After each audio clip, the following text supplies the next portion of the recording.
my words of affirmation for my friends is like tough love.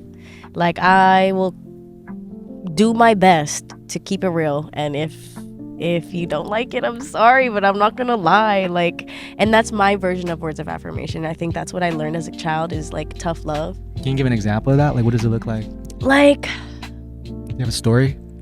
I don't know if I have a story right now. It sounds like the tone in which you're saying this is like you had to like tell people the hard truth, and sometimes it can be uncomfortable.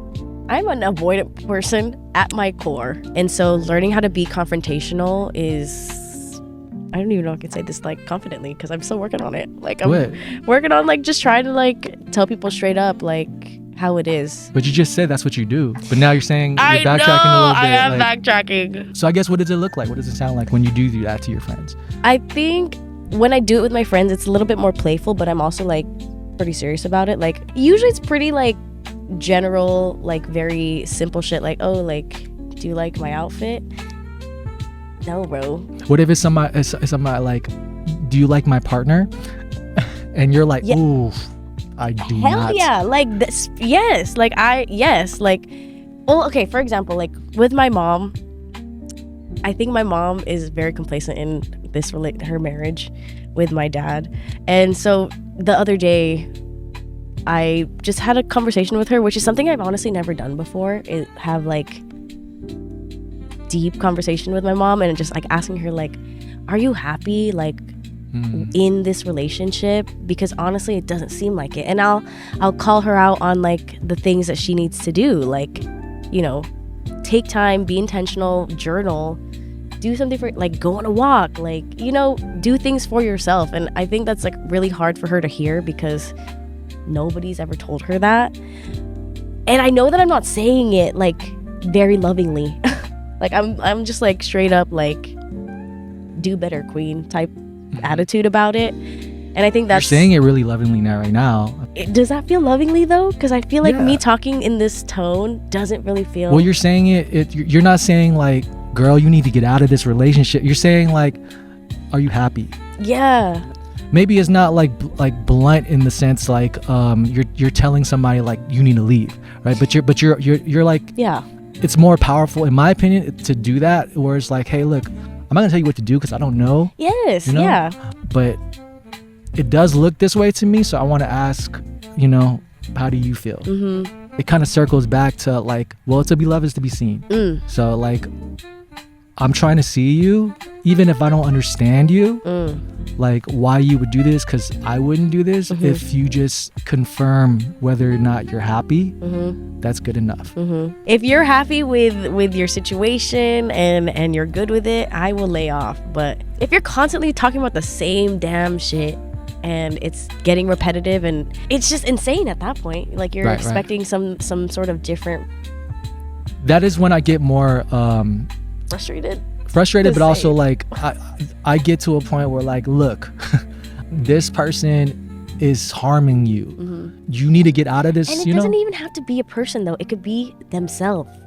Like, you're not making yourself better by doing what you're doing. Well, I think like letting somebody harm you is also self-harm in a sense, right? Because like you're allowing this to happen. You're not taking the steps to get out of this situation.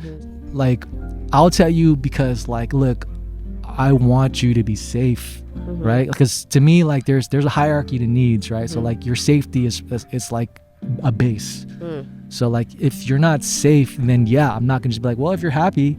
Well, if safety is a concern for sure. Like then it's a little bit more of an aggressive vocalization, but then so you can only tell them so many times, right? Yeah. But then at some point it seems like you're choosing this. Yeah, 100%. And I was just gonna say, I definitely have friendships that have that, where you're just kind of choosing that toxicity a little bit.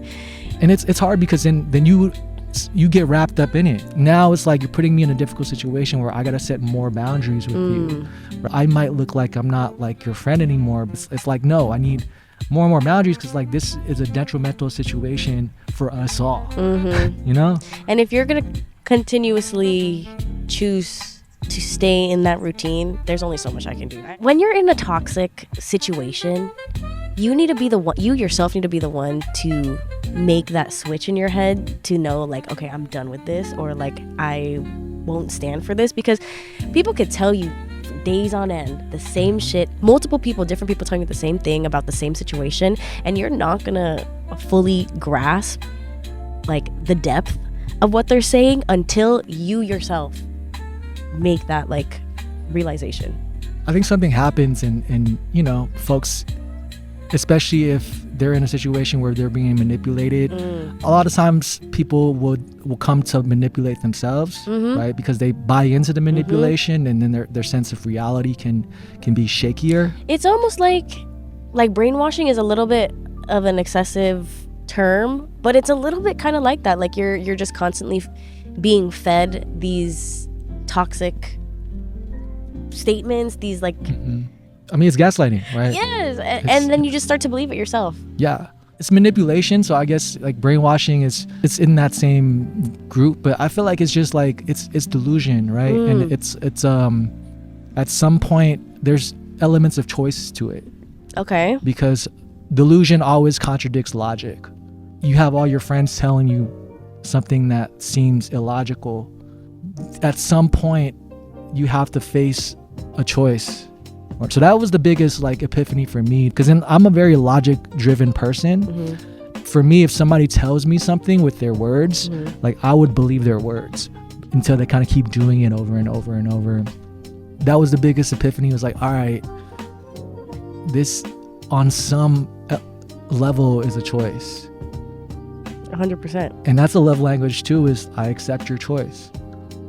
Like, but that means I'm getting out. I'm getting the hell out of here. And if you have love for me, you would respect that. Yeah. But then they probably, they would crash out.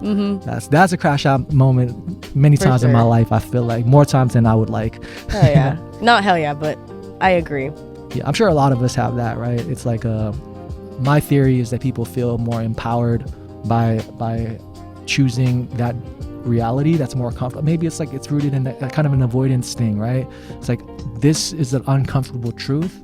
This feels safer, even if it is a trauma response. And this is what like my empathy and what's like the epiphany was like, because I knew it was a trauma response for people, right? It's like, so like I have compassion for that, but then like, when it keeps on happening, it's like, oh, come on, wake up. I mean, I get that it's harder, like, and I'll still have compassion, like, like people with personality disorders, like it's a real thing, Yeah. It's a real neurobiological disorder. Like people think it's just like, oh, like everybody's on the spectrum. No, but like these things literally change the chemistry of your brain so that you don't respond to certain things. I guess what we can normally or whatever, like, because there's usually like a science to like logic, right? Something happens and things in your body fires off so that you respond a certain way. People with like personality disorders have like the brain chemistry doesn't fire the same way. I don't really have much experience with personality disorders, but that does sound like a lot to have to. Well, I'm just saying that because I think like a lot of people have personality disorders. Like undiagnosed? Yeah. You mean? Okay. Yeah, I mean even diagnosed and undiagnosed, right? Like, a lot of people are narcissists. I'm sure like we all run into narcissists like kind of regularly, you know? Once you learn the therapy tools, you learn to like, not to diagnose people, but like, bro, like, relax a little. Like your narcissism is showing. Yeah, you like, feel me? Tuck it in. Tuck it in.